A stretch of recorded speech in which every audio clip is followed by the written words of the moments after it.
ഞാനും നിങ്ങളും ചെയ്യുന്നതോ പുഞ്ചിരിക്കുന്ന സദക്കയാണെന്ന് പറഞ്ഞാൽ പോലും ഒന്ന് പുഞ്ചിരിക്കാൻ കഴിയാത്ത മുഖങ്ങളുമായി നമ്മളൊക്കെ മറന്നുപോയിരിക്കുകയാണ്. റസൂലുള്ളാഹിയുടെ ഏറ്റവും വലിയ സോഷ്യൽ എഞ്ചിനീയറിംഗ് ഞാൻ കാണുന്നത്, നിങ്ങളുടെ വിഭാഗം എങ്ങനെ ഏറ്റെടുക്കുന്നു എന്ന് എനിക്ക് അറിഞ്ഞുകൂടാ. അദ്ദേഹം ആദ്യം പഠിപ്പിച്ചത് പുഞ്ചിരിക്കാനാ. ആരാരെ കാണുമ്പോൾ ഒന്ന് പുഞ്ചിരിക്കുക, പുഞ്ചിരിയോടുകൂടി നിർത്തരുത്, സലാം പറയണമെന്ന് പറഞ്ഞു.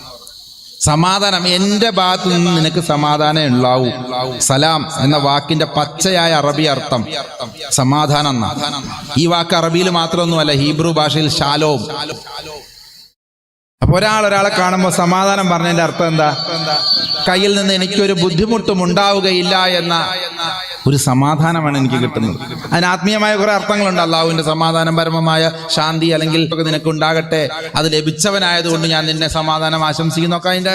നിങ്ങളതിന്റെ മതപരമായ രീതിയിലേക്ക് കൊണ്ടുപോയിക്കോളൂ. പക്ഷെ പച്ചയായ ഒരു മനുഷ്യൻ ഇത് പറയുമ്പോൾ എന്താ ഉദ്ദേശിച്ചിട്ടുണ്ടാകുക?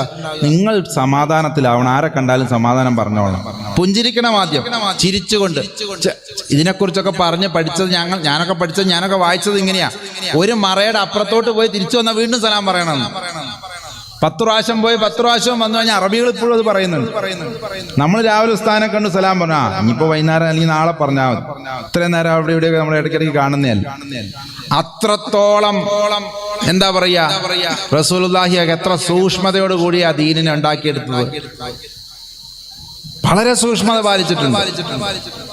അതുകൊണ്ട് എൻ്റെ സമുദായത്തിൽപ്പെട്ടവർ തമ്മിൽ കാണുമ്പോൾ ചിരിക്കുക മാത്രമല്ല, സമാധാനം പറയണം. അതോടുകൂടി മതിയോ? ആശ്ലേഷിക്കണം, കൈ കൊടുക്കണം. ഉച്ചനീചത്വങ്ങൾ ഇല്ലാത്ത, തൊട്ടുകൂടാത്തവരും തീണ്ടിക്കൂടാത്തവരുമുള്ള കാലഘട്ടം അന്നും അവിടെയും ഉണ്ടായിരുന്നു, അതിനു മുമ്പും അവിടെയും ഉണ്ടായിരുന്നു. അതൊന്നുമില്ലാത്ത രീതിയിൽ നീ നെഞ്ചോട് ചേർക്കണം, കൈ പിടിക്കണം, ഹസ്തദാനം ചെയ്യണം. ഇന്ന് കൈ കൊടുത്താൽ പോലും കൈ കൊടയുന്നവരെ ഞാൻ കണ്ടിട്ടുണ്ട് എൻ്റെ ജീവിതത്തിൽ. നമ്മളൊക്കെ കൈ പിടിച്ചത് കൊണ്ടൊക്കെ എന്തോ നഷ്ടപ്പെട്ടു പോയി എന്ന രീതിയിൽ കൈ കഴുകുമെന്ന് പറഞ്ഞവരെ എനിക്കറിയാം. ആരാ സന്തോഷിക്കുക ഇത് കാണുമ്പോൾ? നമ്മുടെ ശത്രുക്കൾ സന്തോഷിക്കും. കണ്ടോ, അവൻ്റെയൊക്കെ മതം ഇത്രയേ ഉള്ളൂ. പ്രവാചകന്മാർ പറഞ്ഞതൊരു വഴിക്ക്, അനുഷ്ഠിക്കുന്നത് വേറൊരു രീതിയിലേക്ക്. ഞാനിതിന്റെ കൂടെ നിൽക്കുന്നത് മതങ്ങളെല്ലാം സൗഹൃദത്തെ മാത്രമേ പ്രോത്സാഹിപ്പിച്ചിട്ടുള്ളൂ, പ്രത്യേകിച്ച് റസൂലുള്ളാഹിയുമായി ബന്ധപ്പെട്ട കാര്യത്തിൽ. യഹൂദന്റെ ശവം കൊണ്ടുപോകുമ്പോൾ എഴുന്നേറ്റ് നിൽക്കുന്നത്, നിന്നെപ്പോലെ നിന്റെ അയൽക്കാരനെയും സ്നേഹിക്കണമെന്ന് പറയുമ്പോൾ പൂച്ചയുടെ ഉറക്കത്തെ പോലും മാനിക്കുന്നത്, അല്ലേ? അദ്ദേഹം പറഞ്ഞു. അതുകൊണ്ട് ഞാൻ വിശദീകരിച്ച് പറയാം. ഉറുമ്പുകളുണ്ടോ എന്ന് നോക്കുന്നത്. അങ്ങനെ എത്ര കാര്യങ്ങൾ. യഹൂദൻ പറയുന്ന പോലെ ദൈവത്തിന്റെ സ്വന്തം ജനവും തെരഞ്ഞെടുക്കപ്പെട്ട ജനവും എന്ന രീതിയിലുള്ള പ്രബോധനമല്ല, അല്ലെങ്കിൽ നിങ്ങൾ മാത്രം ദൈവത്തിന്റെ ആളുകൾ എന്ന് പറയുന്ന യഹൂദന്റെ ആ രീതിയല്ല റസൂലുള്ളാഹിയുടെ രീതി. അവസാനത്തെ സംസാരത്തിൽ അദ്ദേഹം അത് പറയുന്നുണ്ടല്ലോ. എന്താ? അനറബിക്ക് അറബിയേക്കാൾ ഒരു കുറവുമില്ല, അറബിക്ക് അനറബിയേക്കാൾ എന്തെങ്കിലും ശ്രേഷ്ഠതയില്ല. കറുത്തവനെന്നോ വെളുത്തവനെന്നോ ഇന്ന ഗോത്രമെന്നോ ഇന്ന വംശമെന്നോ എൻ്റെ മുമ്പിൽ ഇനി അങ്ങോട്ടുണ്ടാകാൻ പാടില്ല എന്ന് പറയുന്ന നബിയുടെ ഉദ്ദേശം എന്താ? കറുത്തവനെയും വെളുത്തവനെയും ഒന്നിച്ചു നിർത്തി നിസ്കരിപ്പിച്ചത്. സത്യം പറഞ്ഞാൽ രണ്ട് വ്യക്തികളാണ് കഅബ ദേവാലയത്തിന്റെ പരിസരത്ത് അന്ന് തിരിച്ചു വന്നപ്പോൾ ദിഗ്വിജയം നടത്തിയപ്പോൾ അതിനുള്ളിലേക്ക് കയറിയതെന്ന് ഞാൻ മനസ്സിലാക്കുന്നു. ഒന്ന്, റസൂലുള്ളാഹിയുടെ ചുമലിൽ തന്നെ ചവിട്ടിക്കേറിക്കൊണ്ട് ബിലാലിനെ കൊണ്ട് വാങ്ക് വിളിപ്പിച്ചു, കഅബയുടെ മേലെ കയറ്റി നിർത്തിക്കൊണ്ട് റസൂലുള്ളാഹിന്റെ ഉള്ളിൽ പോയി നമസ്കരിച്ചു. ഒന്ന് ആലോചിച്ച് നോക്കൂ. കറുത്തവരിൽ കറുത്തവനായ ബിലാലിനെ കൊണ്ടാണ് അത് ചെയ്യിപ്പിച്ചത്. സയ്യിദുനാ ബിലാൽ അലൈഹിസ്സലാമിനെ കൊണ്ടാണ്, റളിയല്ലാഹു അൻഹുവിനെ കൊണ്ടാണ് അത് ചെയ്യിപ്പിച്ചത്. അതേപോലെ സൽമാനുൽ ഫാരിസി, വെളുത്തവരിൽ വെളുത്തവനായ ഫാർസി വിഭാഗത്തിൽപ്പെട്ട ആളാ, ഫാർസി മതക്കാരനാ. അതാണ് ഈ ഫാരിസി എന്ന് പറയുന്നത്. നല്ല ചുമന്ന് തുടുത്ത് വെളുത്ത രണ്ടുപേരെയും ഒരേ സ്വഫിൽ നിർത്തി വിപ്ലവം സൃഷ്ടിക്കുകയായിരുന്നു. കാരണം നബുവത്തിന് അവസാനിക്കുന്നതിന്റെ ലക്ഷണങ്ങൾ അങ്ങനെയൊക്കെയാ. പിന്നീട് അങ്ങോട്ട് ഗുരുസമ്പ്രദായമുണ്ടെന്ന് ചിലരെങ്കിലും സമ്മതിക്കുന്നു, ചില വിഭാഗങ്ങളെങ്കിലും പറയുന്നു. പിന്നീട് അങ്ങോട്ട് വലിയകളാണ്. ഒരുപക്ഷെ നബിമാരുണ്ടാവാനുള്ള സാധ്യത അതോടുകൂടി അവസാനിച്ചു എന്ന് പറയുമ്പോൾ നമ്മൾ മനസ്സിലാക്കണം, ദൈവത്തിന്റെ കമ്മ്യൂണിക്കേഷൻ ഒരുപക്ഷെ പിന്നീട് വലിയകളുമായിട്ട് ഗുരുക്കന്മാരിലൂടെ ആയിരിക്കും. ആണോ അല്ലയോ എന്നൊക്കെ പല തർക്കങ്ങളും നടക്കുന്നുണ്ട്. ഏതായാലും ആണെങ്കിലും അല്ലെങ്കിലും അത് എൻ്റെ വിഷയമല്ല. ഞാൻ പറയുന്നത് ഇതാണ്, ഒരു ഗോത്ര സ്വഭാവത്തിന്റെ അവസാനം അതോടുകൂടി നമ്മൾ കണ്ടു. അതുകൊണ്ട് അവസാനത്തെ നബിയാണ് മുഹമ്മദ് എന്ന് പറയുന്നതിൽ എനിക്ക് ആശയപരമായ വിയോജിപ്പൊന്നുമില്ല, ഞാനത് അംഗീകരിക്കുന്നു. അവസാനത്തെ നബി തന്നെ ആയിരിക്കണം മുഹമ്മദ് നബി. അതുകൊണ്ടാണ് 150 വർഷങ്ങൾക്ക് മുമ്പ് ആദ്യത്തെ നറുക്ക് ആർക്ക് വീണത്? മുസ്ലിം. ഇസ്ലാമിനെ തകർക്കണം. കാരണം ഇസ്ലാമിനെ തകർക്കാൻ കാരണം 2-3 കാരണങ്ങളുണ്ട്. ഒന്ന്, അത് ഏറ്റവും ലാസ്റ്റ് മതം. മാത്രമല്ല ലോകത്തെ ഒന്നുകൂടി വിശാലമായി കാണാൻ അതിൽ തന്നെ കുറേ നിയമങ്ങളുള്ള മതം.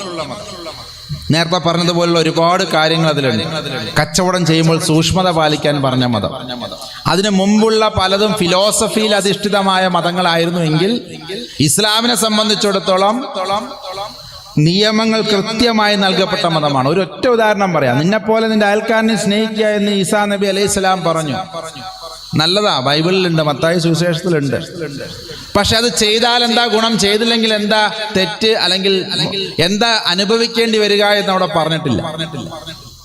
അതിനേക്കാൾ ഒന്നുകൂടി അതേ ആശയത്തെ റസൂലുള്ളാഹി പറഞ്ഞപ്പോഴോ എങ്ങനെയാ വന്നത്? മുഹമ്മദ് നബി സല്ലല്ലാഹു അലൈഹി വസല്ലം തങ്ങൾ പറഞ്ഞപ്പോൾ എങ്ങനെയാ വന്നത്? അയൽവാസി പട്ടിണി കിടന്നാൽ നീ ഞങ്ങളിൽപ്പെട്ടവനല്ല. 2 കാര്യങ്ങളെ നമ്മൾ 2 രീതിയിൽ അത് ചിന്തിക്കണം. അയൽവാസി പട്ടിണി കിടക്കരുത്, നിന്നെപ്പോലെ നിന്റെ അയൽക്കാരനെ സ്നേഹിക്കുക എന്ന് പറഞ്ഞ് നിർത്തിയില്ല. അതിനുള്ള ശിക്ഷ അവിടെ തന്നെ പറഞ്ഞു. നീ ഈ ഉമ്മത്തിൽ നിന്ന് അല്ലെങ്കിൽ എന്നിൽ പെട്ടവൻ എന്ന ഐഡന്റിറ്റിയിൽ നിന്ന് you will be automatically excommunicated. നമ്മൾ അതിൽ നിന്ന് അന്യതാവൽക്കരിക്കപ്പെട്ടു പോകും. നമ്മൾ പിന്നെ അതിന്റെ ആളുകളാണെന്ന് പറയാനുള്ള അവകാശം നഷ്ടപ്പെടുകയാണ്.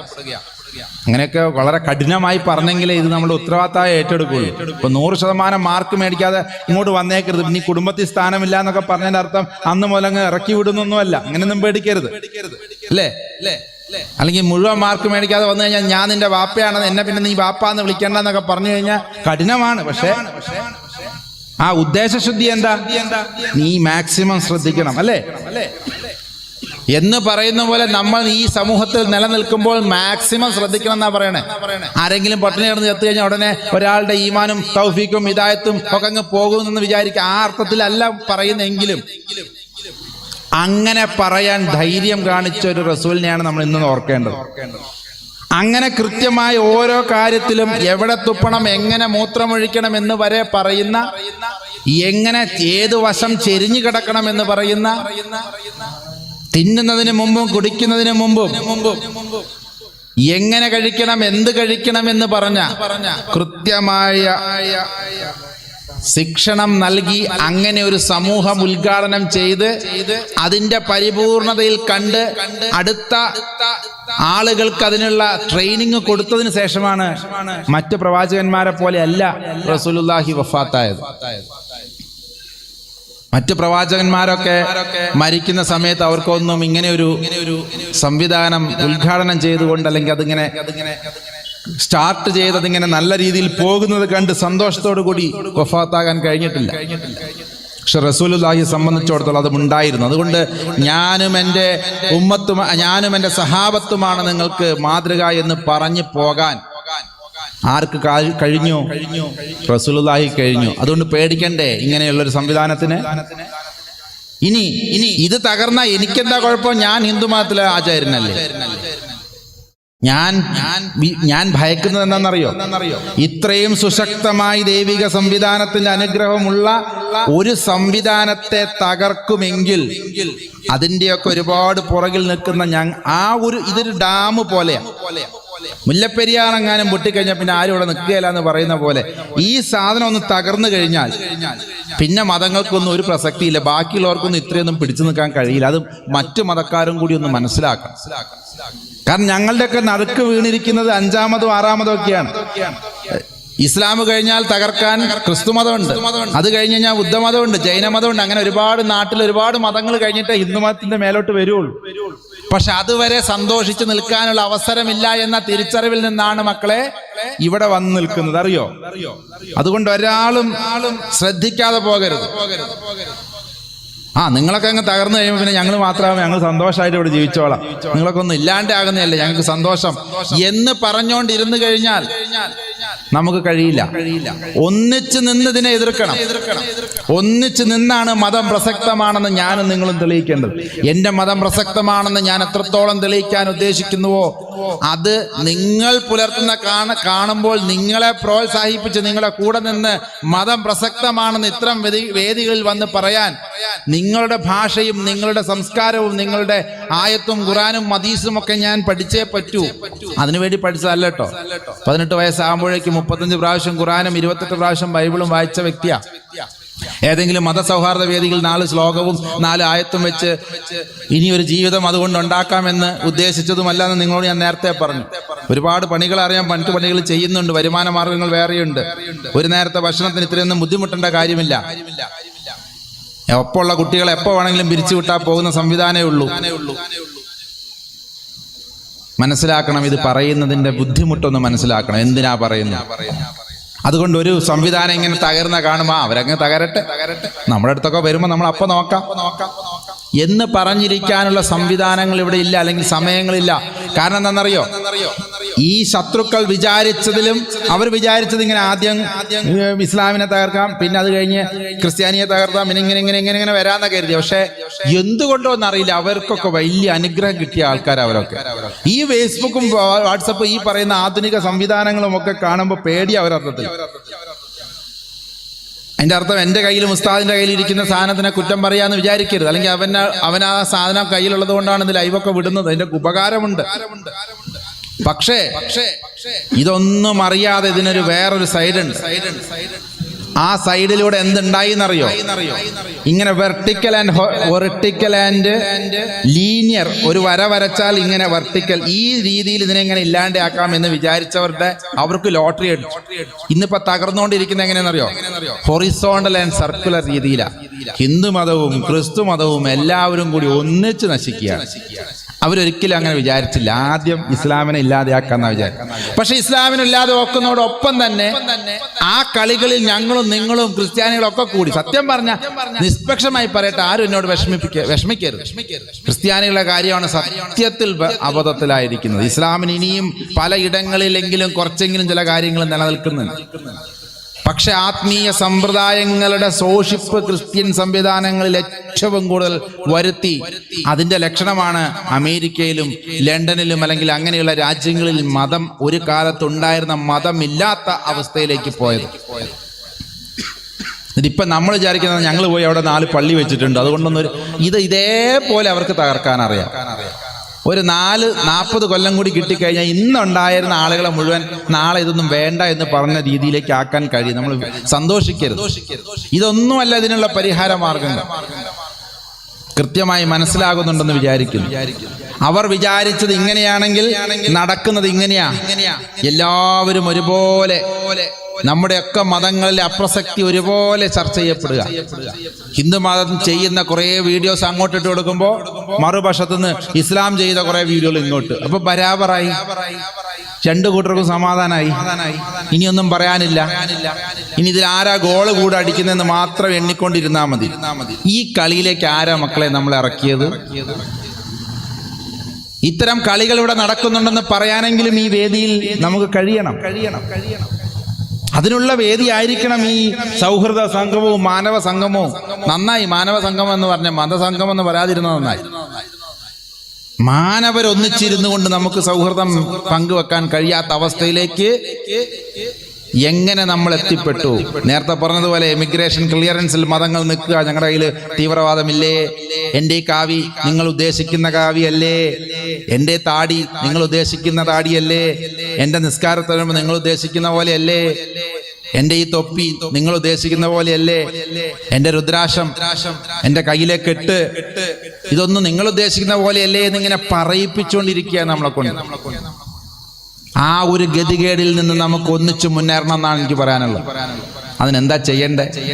150 1500 കൊല്ലം മുമ്പ് ഇവരൊക്കെ ചിട്ടയായി പ്രവർത്തിച്ചാലും തകർക്കാൻ പറ്റുന്നതല്ല ദീൻ, തകർക്കാൻ പറ്റുന്നതല്ല മതം, അതല്ല ധർമ്മം എന്ന് തെളിയിക്കേണ്ടത് ആരാ? ഞാനും നിങ്ങളും. ഖിയാമത്ത് നാളിന്റെ ലക്ഷണമൊക്കെ ആയിട്ട് അങ്ങനെ പറയാറുണ്ട് എന്ന് നമ്മളൊക്കെ ഹദീസുകളിലൊക്കെ കാണാം. ആളുകളുടെ എണ്ണം കൂടും, നമസ്കരിക്കുന്നവരുടെയൊക്കെ എണ്ണം കൂടും, പക്ഷെ നമസ്കാരം നിലനിർത്തുന്നവരുടെ എണ്ണം കുറയും. അതെന്താ ബുദ്ധിമുട്ട്, അതെന്താ വ്യത്യാസം? അല്ലെങ്കിൽ അൽ മൗനിലൊക്കെ പറയുന്നത് പോലെ ശരിയായ രീതിയിൽ നമസ്കരിക്കാതെ ശാപം മേടിച്ചു കൂട്ടുന്നവരുടെയൊക്കെ എണ്ണം കൂട്ടും. ഇതെല്ലാ മതങ്ങളെയും കുറിച്ച് ചിന്തിക്കും.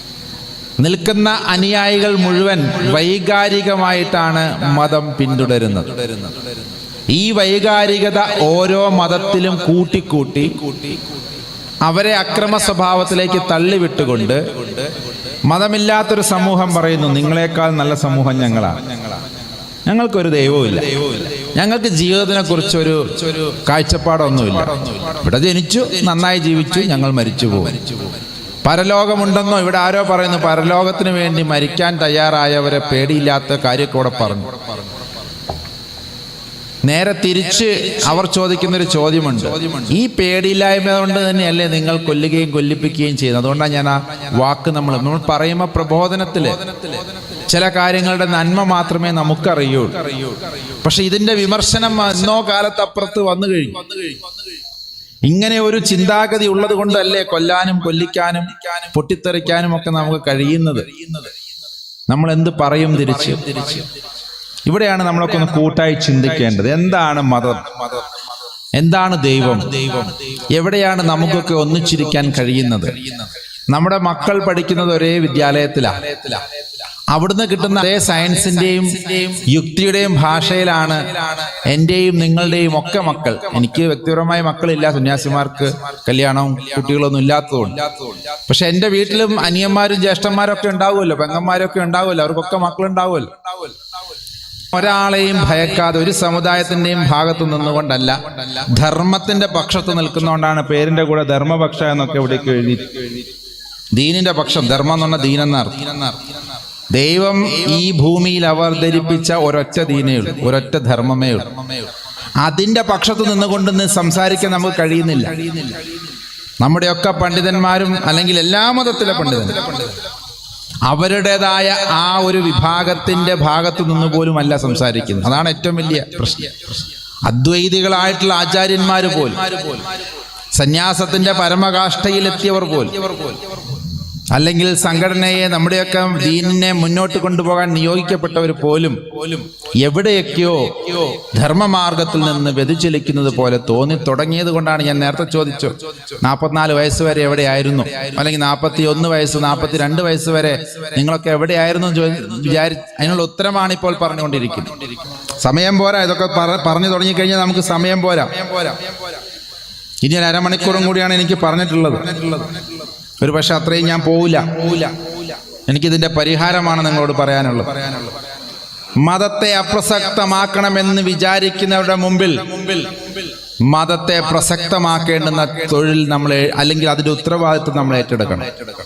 ഇപ്പൊ ശബരിമല വിഷയം വന്നതിനെ കുറിച്ചൊന്നും പറയാൻ പാടില്ല എന്നുള്ളതാണ്. എന്നാലും പറയാ, ഇപ്പോഴും വിശ്വാസി സമൂഹവും ആചാര്യ സമൂഹം അടക്കമുള്ളവർ ഈ കഴിഞ്ഞു പോയതിനെ കുറിച്ച് എത്ര വിഷമത്തോട് കൂടിയിട്ടാണെന്നറിയോ? ഇനിയൊരു കോടതി വിധി അതിന് അനുകൂലമായി ഉണ്ടായി, കേറിയത് തെറ്റാണെന്ന് പറഞ്ഞു കഴിഞ്ഞാൽ ആ കേറിയതിന് ഞാൻ ഉത്തരവാദിത്തം പറയും, അല്ലേ? ഈ കേറിയതിനും കയറ്റിച്ചതിനും ഇനി ആരുത്തരം പറയും? തീർത്താ തീരുമോ വിശ്വാസികളുടെയും ആചാര്യന്മാരുടെയും ഉള്ളിലെ വിഷമങ്ങൾ? കൊണ്ടെത്തിച്ചില്ല ഈ ഒരു രീതിയിലേക്ക്. അതുകൊണ്ട് ഒരു ശബരിമലയിൽ സ്ത്രീ കയറണം എന്ന വിധിയല്ല ഇതിലൂടെ വരാൻ പോകുന്നു. ഒന്നില്ലെങ്കിൽ ഇത് ഒരു അവസാനമാകണം. മതവിഷയങ്ങളിൽ ഇത്തരം സെക്യുലർ കോടതികൾ ഇടപെടുന്നത് നിർത്തണം എന്നത് ശക്തമായി വാദിക്കപ്പെടണം. അതിനെല്ലാവരും ഒന്നിക്കണം. ഇല്ലെങ്കിൽ നാളെ എന്ത് ചെയ്യും? സുന്നി വിഭാഗത്തിലെ മുമ്പിൽ തന്നെ ഫസ്റ്റ് സോഫിൽ പെണ്ണുങ്ങളെ കയറ്റിക്കൊള്ളണം എന്ന കോടതി വിധി വന്നാൽ എന്ത് ചെയ്യും? അല്ല, കയറ്റുന്ന വിഭാഗങ്ങളുണ്ട്, അത് അവർ തീരുമാനിച്ച് കയറ്റിയതാ. അതിലെനിക്ക് അഭിപ്രായ വ്യത്യാസമില്ല. മുജാഹിദ് വിഭാഗവും അല്ലെങ്കിൽ ഖാദിയാനി വിഭാഗവും ജമായത്ത് വിഭാഗവും ഒക്കെ അവരുടേതായ രീതിയിൽ സൗകര്യം ചെയ്തു കൊടുത്ത് കയറ്റുന്നുണ്ട്. അത് അവരാണ് തീരുമാനിച്ചത്, അതിൽ നന്മയുണ്ട്, അത് അവർക്കാണ് അവർ അറിയത്തുള്ളൂ. അതേപോലെ തന്നെ തീരുമാനിക്കാനുള്ള അവകാശം സുന്നി വിഭാഗത്തിനുണ്ട്, കയറണമോ കയറ്റണ്ടയോ. പക്ഷെ അത് മാത്രം നാളെ കോടതിയിലൂടെ തീരുമാനിക്കപ്പെട്ടാൽ എത്ര ബുദ്ധിമുട്ടും നമ്മൾ. അത് മാത്രം മറ്റുള്ളവരെ മാതൃക സ്വീകരിച്ച് ഇവിടെ മുജാഹിദ് കയറ്റുന്നില്ലേ, ഖാദിയാനികൾ അല്ല അഹമ്മദിയ ജമാഅത്ത് കയറ്റുന്നില്ലേ, അല്ലെങ്കിൽ ജമാഅത്തുകാർ കയറ്റുന്നില്ലേ, ജമാഅത്ത് ഇസ്ലാമി കയറ്റുന്നില്ലേ എന്ന് ചോദിച്ചു കഴിഞ്ഞാൽ അതുകൊണ്ട് സുന്നികൾ എന്ത് ചെയ്താലും കേട്ടണം എന്നൊരു വിധി വന്നു കഴിഞ്ഞാൽ അങ്ങനെയൊക്കെ കൊടുക്കാനുള്ള വിധികൾ, അങ്ങനെയുള്ള കേസുകളൊക്കെ ഇവിടെ തയ്യാറായിട്ടുണ്ടെന്ന് എത്ര പേർക്കറിയാം? നമ്മളൊന്നും അറിഞ്ഞിട്ടില്ല. ഖുർആൻ നിരോധിക്കണമെന്ന് പറഞ്ഞ കേസ് ഓൾറെഡി കൽക്കട്ടയിൽ എത്രയോ കാലം മുമ്പ് കൽക്കട്ട ഹൈക്കോടതിയിൽ കൊടുത്തിട്ടുണ്ട്. 149 സ്ഥലങ്ങളിൽ വർഗീയവാദം പുലർത്തുന്ന ഈ ഒരു ഗ്രന്ഥം ഇന്ത്യ മഹാരാജ്യത്ത് ഒരൊറ്റ പ്രതി പോലും ഇല്ലാതെ നിരോധിക്കണം എന്ന് പറഞ്ഞ ഗ്രന്ഥം, എന്ന് പറഞ്ഞ കേസ് കൽക്കട്ട ഖുർആൻ കേസ് ഞങ്ങളൊക്കെ ലോ കോളേജിൽ പഠിച്ചപ്പോൾ പഠിച്ചിട്ടുണ്ട്. പക്ഷെ അന്ന് കോടതി പറഞ്ഞു ഇത് എടുക്കാനുള്ള ധൈര്യം ഞങ്ങൾക്കില്ല, ഇതെടുക്കാൻ കഴിയുന്നൊരു കാലത്ത് നമുക്ക് നോക്കാം. ഇന്ന് തോന്നുന്നുണ്ടോ സുപ്രീം കോടതിയിൽ ഇങ്ങനെ ഒരു കേസ് പോയാൽ എടുക്കുമെന്നാണോ നിങ്ങൾക്ക് തോന്നുന്നത്? എടുക്കൂല എന്നാണോ തോന്നുന്നത്? ഇപ്പോഴും 100% എടുക്കും. പക്ഷേ ഇന്ന് വരെയും സങ്കടം എന്ന് പറയട്ടെ, ആ കേസിനെ പ്രതിരോധിക്കാൻ ഇവിടെ ഒരൊറ്റ മുസ്ലിം സംഘടനയും ഇനിയും ആ കേസ് എന്താണെന്ന് പോലും പഠിച്ചിട്ടില്ല. അൽഹംദുലില്ലാ, എന്റെ ഭാഗത്തുനിന്ന് ഞാൻ പോകും. എന്തിനാണെന്നറിയോ? ഈ 149 ആയത്തുകളും കാണാപ്പാടാണ് എനിക്ക്. ഈ 149 ആയത്തുകളിലൂടെ ഞാൻ തെളിയിക്കും ഇത് ബഹുസ്വര രാജ്യമായ ഇന്ത്യയിൽ അനിവാര്യമാണെന്ന്. ഞാൻ തയ്യാറാണ്. അതുകൊണ്ട് ആരെങ്കിലും അത്തരം ഒരു സാഹചര്യം വന്നാൽ ആദ്യം കക്ഷി ചേർക്കേണ്ടത് എന്നെയാണെന്ന് അറിയിച്ചുകൊള്ളു. ഇതൊരു വസിയത്താണ്. കാരണം ഞാൻ തയ്യാറായതിനെ പ്രതിരോധിക്കാൻ. കാരണം അതിൻ്റെ ഒന്നും അർത്ഥങ്ങൾ അങ്ങനെയല്ല. ഞാൻ കണ്ട ഖുർആനിൽ 35 പ്രാവശ്യം വായിച്ചപ്പോൾ എന്നോട് ഒരാൾ ചോദിച്ചു, ഈ വാചകങ്ങളൊന്നും കണ്ടില്ല? ഞാൻ പറഞ്ഞു, ഇതും കണ്ടതിൽ അപ്പുറവും കണ്ടിട്ടുണ്ടെന്ന്. എന്നിട്ട് എന്താ? അതിൻ്റെ ഒന്നും അർത്ഥങ്ങൾ അങ്ങനെയല്ല എന്ന് പറഞ്ഞു കൊടുക്കാൻ നമ്മളിതൊന്നും ആ രീതിയിലല്ല കൈകാര്യം ചെയ്തിട്ടുള്ളൂ. ഇങ്ങനെ ഓരോ മതങ്ങൾക്കുമുള്ള, നാളെ ഒന്ന് ആലോചിച്ച് നോക്കൂ, കത്തോലിക്ക വിഭാഗത്തിൽ സ്ത്രീകളെ അച്ഛൻ എന്നുള്ളതിന്റെ അച്ചി തന്നെയല്ലേ പറയുന്നത് അല്ലേ? ഇന്നിപ്പോ നമ്മള് ബഹുമാനപ്പെട്ട അച്ഛൻ എന്നൊക്കെ പറയും, റവറന്റ് ഫാദർ. അപ്പൊ ഇവര് അച്ഛന്മാരായി കഴിഞ്ഞാൽ മലയാളത്തിലാണോ ഇംഗ്ലീഷിൽ അപ്പൊ ഇവരെന്ത് പറയും? റവറന്റ് ഫാദറി എന്ന് പറയാൻ പറ്റുമോ? മദർ എന്ന് പറയാൻ പറ്റില്ല, കാരണം മദർ അല്ലല്ലോ. എനിക്ക് അറിഞ്ഞൂടാ ഇത് ഇങ്ങനെ കുഴപ്പിക്കേണ്ട കാര്യം എന്താ? ഇത് അതാത് വിഭാഗങ്ങൾ തീരുമാനിക്കട്ടെ. ഇപ്പൊ CSI വിഭാഗം തീരുമാനിച്ചു. നമ്മുടെ ഇടയിലൊക്കെ CSI എന്ന് പറഞ്ഞ ചർച്ച് ഓഫ് സൗത്ത് ഇന്ത്യ എന്ന് പറഞ്ഞ ആംഗ്ലിക്കൻ ചർച്ചിന്റെ അവര് പോയപ്പോ ഇവിടെ പിന്നെ CSI ആയി മാറി. അവരുടെ ഇടയിൽ അച്ഛന്മാരുണ്ട്, കൊച്ചമ്മമാരുണ്ട്, ലോഹയൊക്കെ ഇട്ട് ഇടക്കെട്ടൊക്കെ കെട്ടിയ ബിഷപ്പുമാരും ഉണ്ട്. അത് അവരുടെ പ്രശ്നം, അവര് തീരുമാനിച്ച അതിൽ നമുക്കൊന്നും പറയാനില്ല. ഉണ്ടോ? മുജാഹിദുകൾ പള്ളിയിൽ കയറ്റുന്നതിന് നമുക്ക് എന്ത് ചെയ്യാൻ പറ്റും? പക്ഷെ ഞങ്ങളെ വിഭാഗത്തിൽ അത് വേണ്ട എന്ന് പറയാനുള്ള സ്വാതന്ത്ര്യം നമുക്കില്ലേ? അല്ലെങ്കിൽ കത്തോലിക്ക വിഭാഗത്തിൽ അങ്ങനെ പൗരോഹിത്യം സ്ത്രീകൾക്ക് കൊടുക്കൂല എന്ന് പറയാൻ ഈ രാജ്യത്ത് കഴിയൂലേ? നിങ്ങളൊക്കെ വിചാരിക്കുന്നതും ചർച്ച ചെയ്യുന്നതിനും അപ്പുറത്താണ് ഇതിന്റെയൊക്കെ വ്യാപ്തി എന്നെങ്കിലും നിങ്ങളൊന്ന് മനസ്സിലാക്കുക. അതുകൊണ്ട് ഈ 1.5 മണിക്കൂറൊന്നും പോരാ. പിന്നെന്ത് ചെയ്യാൻ പറ്റും? നിങ്ങൾക്കൊക്കെ ക്ഷീണവും കുഴക്കമൊക്കെ കാണും. ഇനി ഇത് കഴിഞ്ഞിട്ടൊരു ബഹുമാനപ്പെട്ട ഉസ്താദിന്റെ തങ്ങളവറുകളുടെ ഒക്കെ ഒരു പരിപാടി കൂടിയുണ്ട്. ഏതായാലും പറഞ്ഞൊന്ന് തീർക്കാൻ ശ്രമിക്കുകയാണ്.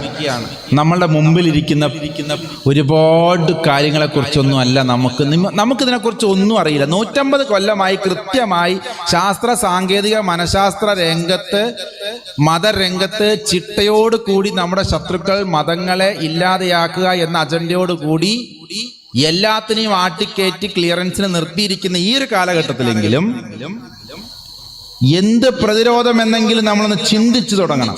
ഇങ്ങനെയൊക്കെ ഉണ്ടെന്ന് ഞാൻ വന്ന് പറയുമ്പോഴെങ്കിലും അല്ലേ നിങ്ങൾ സത്യം പറ, നെഞ്ചു തൊട്ട് പറ, ഇങ്ങനെയൊക്കെ ഉണ്ട് എന്നത് ഇതിന്റെ മുമ്പ് ആരെങ്കിലും ഏതെങ്കിലും പ്രസംഗവേദിയിൽ കേരളത്തിലെ ഏതെങ്കിലും മതത്തിൽപ്പെട്ട ഒരു ആചാര്യൻ പറഞ്ഞിട്ടുണ്ടോ? ഇതെന്റെ ഒരു വെല്ലുവിളിയാണ്. ഇത് പൊതുസമൂഹം കാണുന്ന ലൈവ് പോകുന്ന ഒരു കാര്യമാണ്. ഒരു മതത്തിലും പെട്ട, ഒരു വിഭാഗത്തിലും പെട്ട ആളുകൾ ഇത്തരം രീതിയിൽ നമ്മൾ ബുദ്ധിമുട്ടിലേക്കാണ് ദിവസവും ചെല്ലുന്നത്. എൻ്റെ നിങ്ങളും ഒന്നിച്ച് കപ്പലിൽ കയറ്റി മുക്കിക്കൊല്ലാനുള്ള പരിപാടിയാന്നുള്ളത് നമ്മൾ മനസ്സിലാക്കിയിട്ടില്ല. എല്ലാവർക്കും അവരുടെ വിഭാഗം, അവരുടെ കാര്യങ്ങൾ, ഇതിങ്ങനെ പോകുന്നതിനനുസരിച്ച് ആണെന്ന് ആലോചിച്ച് നോക്കും. അതുകൊണ്ടാണ് വ്യത്യസ്തമായ രീതിയിൽ നമ്മൾ പ്രവർത്തിക്കുന്നത്. അതുകൊണ്ട് ഈ കൂട്ടത്തിൽ ഒന്നും നമ്മളെ പെടുത്തരുത്. എനിക്കെല്ലാവരും ഇവിടെ ഉണ്ടാകണമെന്ന് ആഗ്രഹിക്കുന്നു. ആർജിത ഹിന്ദു സമാജത്തിന്റെ എന്തോ എഴുതിയിരിക്കുന്ന നമ്മുടെ ഒന്നും എഴുതിയിട്ടില്ല. ആർജിത ഹിന്ദു സമാജത്തിന്റെ പരമാചാര്യൻ എന്ന നിലയ്ക്ക് എനിക്ക് നിങ്ങളോട് പറയാനുള്ളത്, ഇവിടെ ഇങ്ങനെ വിഭാഗീയത സൃഷ്ടിക്കുന്ന ഒരു വിഭാഗത്തിന്റെ പ്രതിനിധിയല്ല ഞാൻ. അല്ലെങ്കിൽ മറ്റു സമുദായങ്ങളുടെ വേദിയിൽ എന്നെപ്പോലുള്ള ആളുകൾ പങ്കെടുക്കുമ്പോൾ വിഷമം തോന്നുകയും ദേഷ്യം തോന്നുകയും ചെയ്യുന്നവരുടെ പ്രതിനിധിയല്ല ഞാൻ. ഇത് കാണുമ്പോൾ സന്തോഷിക്കുന്നവരുടെ പ്രതിനിധിയാണ്. അങ്ങോട്ടും ഇങ്ങോട്ടും നമ്മൾ ഒന്നിച്ച് താമസിക്കുകയും ഒന്നിച്ചൊരിടത്ത് വന്ന് ഇവിടുത്തെ പ്രശ്നങ്ങൾ പഠിക്കുകയും എൻ്റെ ദീനിന്റെ പ്രശ്നവും നിങ്ങളുടെ ധർമ്മത്തിന്റെ പ്രശ്നവും അല്ലെങ്കിൽ നിങ്ങളുടെ ദീനിന്റെയും എൻ്റെ ധർമ്മത്തിന്റെയും പ്രശ്നവും ഏറെക്കുറെ ഒന്നാണെന്ന് മനസ്സിലാക്കി അതിനൊരു പരിഹാരമാർഗം തേടണമെന്ന് ആഗ്രഹിക്കുന്നവരുടെ കൂട്ടത്തിൽ ഇരിക്കാനാണ് ഞാൻ ആഗ്രഹിക്കുന്നത്, ഏത് വിഭാഗത്തു നിന്നുള്ളവരാണെങ്കിലും. കാരണം ഒരൊറ്റ തലമുറ കൂടി കഴിഞ്ഞാൽ ഇവിടെ ഹിന്ദു മതവും ഉണ്ടാവില്ല, ക്രിസ്തു മതവും ഉണ്ടാവില്ല, ഇസ്ലാം മതവും ഉണ്ടാവില്ല. അതിന്റെ തെളിവ് ഞാൻ പറഞ്ഞു തന്നു. 18-നും 40-നും ഇടയിലുള്ള കുട്ടികളുടെ എണ്ണത്തിലെ കുറവ് അല്ലേ? ഇല്ലെങ്കിൽ ഇതിലൊക്കെ ഇങ്ങനെ നിറഞ്ഞിങ്ങനെ കുട്ടികൾ മുമ്പിൽ വന്നിരിക്കുക. ഇന്നിപ്പോ ഒരു ക്ലബിന്റെ ഉദ്ഘാടനം വെക്കുക. ഇവിടെ ഒരു നല്ല എന്താ പറയാ ഒരു എന്തോ ഒരു ടോമി ഉണ്ടല്ലോ, ക്രിമി ടോമി, റിമി പുള്ളിയുടെ ഒരു നല്ല അനുഗ്രഹീത കലാകാരിയൊക്കെ കേട്ടോ. എനിക്ക് ഒരു വിഷമമില്ലേ. പക്ഷെ ഈ പരിപാടിക്ക് പോരാ അതായിരുന്നു എന്നെങ്കിലോ ഇവിടെ ഒരൊറ്റ വയസ്സന്മാരെയും കാണുമോ? ഇല്ല. നിങ്ങളൊക്കെ വിളിച്ചാലും വരുമോ? ഇല്ല. പക്ഷെ മുമ്പിൽ നിന്നുകൊണ്ട് ഈ ചാടാൻ ആരുണ്ടാകുമായിരുന്നു? അതിന് 4 മൈക്കൽ ജാക്സന്റെ പാട്ടൊക്കെ ആയിട്ട് നിങ്ങളും വരൂലേ?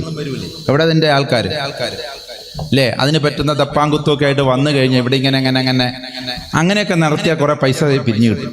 പള്ളിപ്പണിയൊക്കെ വേഗം തീർക്കാം. പള്ളിപ്പണി തീർന്നിട്ടില്ല എന്നാണ് എന്നോട് പറഞ്ഞത്, ഇനിയും തീരാനുണ്ട്. അപ്പൊ പിന്നെ ഞങ്ങളെപ്പോലത്തവരൊന്നും വിളിച്ച് പരിപാടി ഒന്നും നടത്തുന്നതിന് വരെ നല്ല റിമി ടോമിയൊക്കെ വിളിക്കുന്നതാണ് നല്ലത്. പൊന്നു സഹോദരി, അവർ മോശമാണെന്നല്ലോ പറഞ്ഞു, അങ്ങനെയൊന്നും വ്യാഖ്യാനിക്കല്ലേ. അത് മറ്റൊരു പരിപാടിയാണ്. അല്ലെങ്കിൽ അങ്ങനെയുള്ള സ്റ്റേജ് ഷോകളൊക്കെ നടത്തി കഴിഞ്ഞാൽ എത്ര ദൂരത്തുനിന്ന് പിള്ളേർ അറിഞ്ഞു വരും അല്ലേ? ഇതിപ്പോ ഈ മഹലുമായി ബന്ധപ്പെട്ട് ഈ ഒരു ഏരിയയുമായി ബന്ധപ്പെട്ട മറ്റത് അരിപ്പാടുന്ന് വരും, കരുനാഗപ്പള്ളിയിൽ നിന്നും കാഞ്ഞിരപ്പള്ളിയിൽ നിന്നൊക്കെ വരട്ടെ. ഈ രീതിയിലേക്ക് നമ്മളെ കുഞ്ഞുമക്കളെ ഈ ഒരു രീതിയിലേക്ക് ചിന്തിപ്പിക്കുന്ന രീതിയിൽ ആക്കി ഒരുത്തം മാത്രം, കുറച്ച് പേര് 2-3 പേര് മാത്രം അവിടെ ചെറുപ്പക്കാരൊക്കെ ഇരിക്കുന്നു. നിങ്ങൾക്കൊക്കെ എന്ത് പറ്റിയടാ? മലയാളി തന്നെയല്ലേ? അതോ ചില ബംഗാളി പിള്ളേരുണ്ട് നല്ല മിടുക്കതിന്, അവർക്ക് പിന്നെ മലയാളം ഒന്നും അറിയില്ല. മലയാളികൾ തന്നെയാ. അല്ല, ഇന്നാളെ ഒരു വർഷം ഇതേപോലെ കുറെ ചെറുപ്പക്കാരെ കണ്ടപ്പോൾ ഞാൻ ചോദിച്ചു, മക്കളെ പേരെന്താ? ഒന്നും മിണ്ടുന്നു. അവസാനം പറഞ്ഞു ദീനുൽ ഇസ്ലാം. ഞാൻ ചോദിച്ചു അതെന്തോ? മേരാ നാം ഹേ എന്ന് പറഞ്ഞു. ഓ അത് ശരി. അപ്പൊ ഇരുന്ന് തലകുലുക്കി കേട്ടത് മുഴുവൻ ബംഗാളികളായിരുന്നു. നിങ്ങൾ ബംഗാളികളൊന്നും അല്ലല്ലോ? 3 എണ്ണവും മലയാളികളാ. ഇപ്പൊ കണ്ടാലും മനസ്സിലാവും. പറഞ്ഞുകൊണ്ട് വരുന്ന ഇതാണ്. ഇതൊന്ന് അവസാനിപ്പിക്കേണ്ടതുണ്ട്. നമുക്ക് അടുത്ത പരിപാടിയിലേക്ക് പോകേണ്ടതുണ്ട്.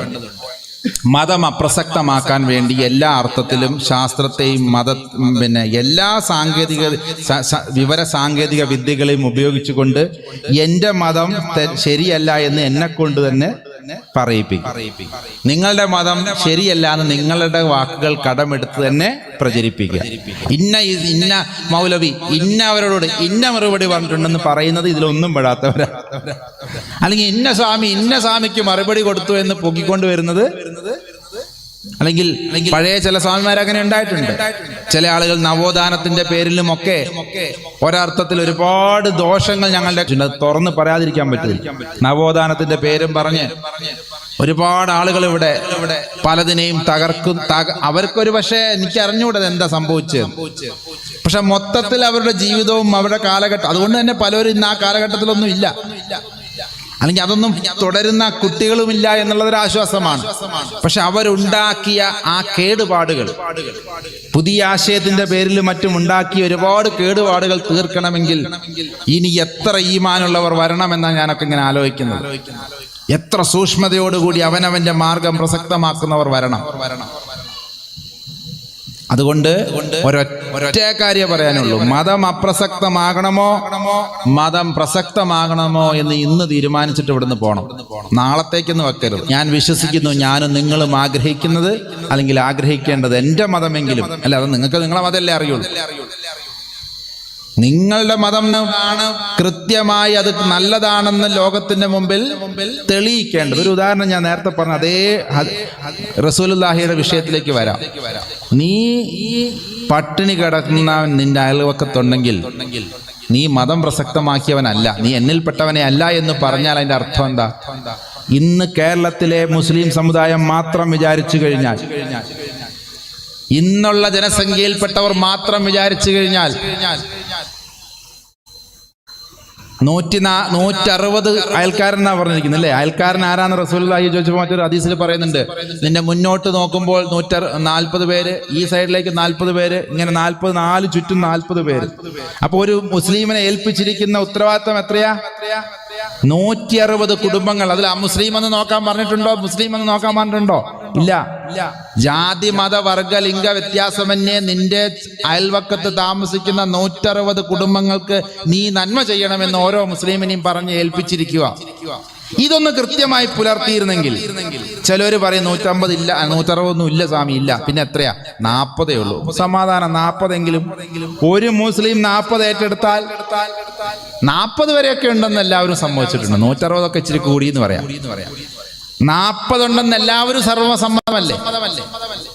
എല്ലാ ഹദീസും കൂട്ടി ക്രോഡീകരിച്ച് നോക്കുമ്പോൾ നമുക്കൊരു 40 എത്തിക്കൂടും. ഞാൻ പറയുന്നു, നിങ്ങൾ 40 വേണ്ട, 4 കുടുംബങ്ങളെ ഏറ്റെടുത്താൽ ഒരു 0 വിലയില്ല. അതുകൊണ്ട് നമുക്ക് 40 വേണ്ട, 4 മതി. ഞാനെന്ന മുസ്ലിം അല്ലെങ്കിൽ ഞാനെന്ന ധർമ്മമനുഷ്ഠിക്കുന്നവൻ എൻ്റെ 4 വശത്തുള്ള 4 കുടുംബങ്ങളെ ഇന്നത്തെ കേരളീയ സാഹചര്യത്തിൽ ഏറ്റെടുത്തു കഴിഞ്ഞാൽ 10 വർഷം കൊണ്ട്, അല്ല 5 വർഷം കൊണ്ട് കേരളത്തെ 10 പ്രാവശ്യം ദാരിദ്ര്യ വിമുക്തമാക്കാം. ഇവിടെ റേഷനില്ല, APL കാർഡ്, BPL കാർഡ്, ആ കാർഡ്, ഈ കാർഡ് ഒന്നും കാണുകയില്ല. ഇവിടെ ഒരു ആന്ധ്രേനെയും നമ്മൾ ആശ്രയിക്കേണ്ടി വരില്ല. പിന്നെ അവസാനം ഈ അരി വാങ്ങിയവൻ തിരിച്ചു ചോദിച്ചു, നിങ്ങൾക്ക് അങ്ങോട്ട് അരി വേണോ? ഞങ്ങൾക്ക് ധാരാളം അരിയായി. ഈ എക്കണോമിക്, ഈ റസൂലുള്ളാഹി മുന്നോട്ട് വെച്ച ഈ ഇസ്ലാമിക് എക്കണോമിയെ കുറിച്ച് ഒരു പുസ്തകം പോലും ഈ ലോകത്തിൽ എവിടെ എഴുതപ്പെട്ട ഏതെങ്കിലും യൂണിവേഴ്സിറ്റികളുണ്ടോ എന്ന് തപ്പാൻ തുടങ്ങിയൊരു കാര്യമായി ഉണ്ടെങ്കിൽ എന്നെ ഒന്ന് അറിയിക്കണം, എനിക്ക് കൂടുതൽ പഠിക്കാൻ. പക്ഷേ നമ്മൾ നിഷ്പക്ഷമായി ഒന്ന് ഈ ഒരു റസൂലിൽ നിന്ന് പഠിച്ചു നോക്കിയേ. ഒരാൾ വിശ്വാസിയായാൽ 4 വീടിന്റെ ഐശ്വര്യത്തിനും കാരണമായി ആ ധർമ്മം, ആ ദീൻ വിളങ്ങണമെന്ന് ആഗ്രഹിച്ചത് ഒരു തെറ്റായി പോയോ?